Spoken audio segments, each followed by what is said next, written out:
Hola, hoy damos inicio al tercer día, en el cual nos vamos a concentrar ya más en detalle en los mecanismos específicos para las víctimas o las medidas específicamente destinadas para ellas en la legislación mexicana.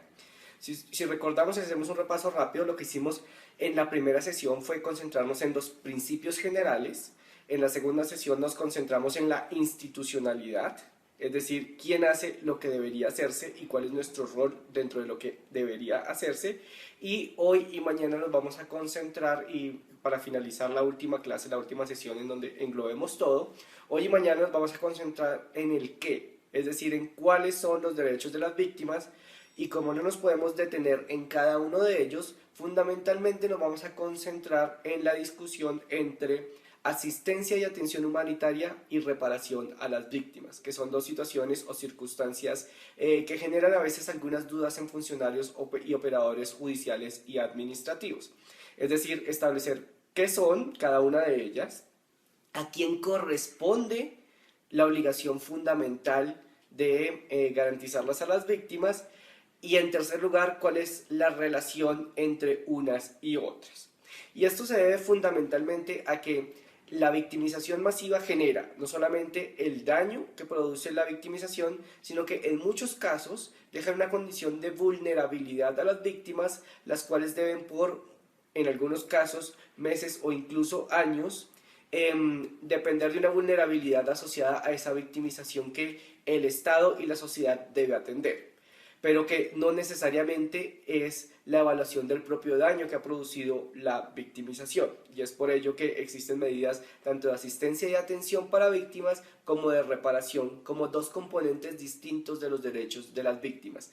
Esto es precisamente lo que consagra y estipula la Ley General de Víctimas de México. Y por eso van a ver ustedes en su revisión de la ley que hay un capítulo detallado sobre asistencia y medidas de atención, y hay uno distinto e identificado sobre medidas de reparación. Fundamentalmente, las medidas de reparación son las cuales van a tener a su juicio los funcionarios judiciales cuando resuelvan los casos. Y solamente de manera marginal van a tener un rol en las medidas de asistencia.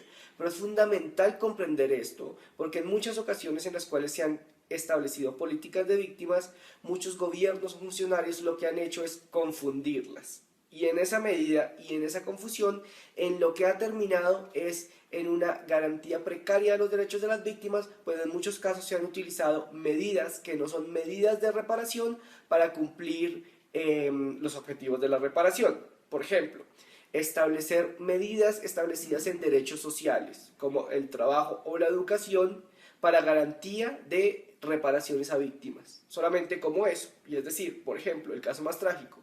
Como usted sufrió una violación a derechos humanos, entonces a su hijo le vamos a garantizar un cupo en una escuela pública gratuita.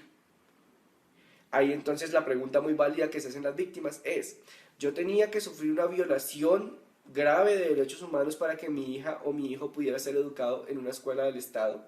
Y la respuesta evidentemente es no, debe existir alguna diferencia entre lo que se conoce como la política social del Estado o el aseguramiento de los derechos económicos, sociales y culturales, la reparación a las víctimas y las medidas de asistencia y atención. Entonces la lectura que tenemos hoy fundamentalmente se va a concentrar en establecer conceptualmente cuál es cada una de ellas y cómo podrían operar para reforzarse en un sistema de reparación masivo a víctimas. ¿Por qué? Porque si bien cada una de ellas es distinta a la asistencia humanitaria, es distinta a la reparación, y eso es distinto al aseguramiento de los derechos a la salud, a la vivienda o a la educación, en un proyecto de rehumanización social y en un proyecto de atención masiva a víctimas es fundamental que las tres trabajen de la mano para que se logren los objetivos de democratización, de reconstrucción de la confianza cívica y de todos aquellos que hablaba Pablo de Grave en la primera lectura que tuvimos. Entonces, por eso es que en el día de hoy nos vamos a concentrar en esa lectura y compararlo con lo que está estipulado en la ley de víctimas. Y al final, entonces, lo que vamos a hacer es un ejercicio muy sencillo a partir de un ejemplo muy importante en el sistema interamericano, que es gracias a un caso mexicano en el cual la Corte entra a discutir qué es y qué no es reparación y a partir de allí evalúa unas políticas sociales que ha adoptado México y establece esa idea del concepto de la reparación transformadora. Entonces supongo que para ustedes no es para nada desconocida la sentencia de Campo Algodonero, conocerla bien es importante, pero nos vamos a concentrar en una partecita específica que es la parte sobre las reparaciones. Así que buen día y que tengan un trabajo muy productivo.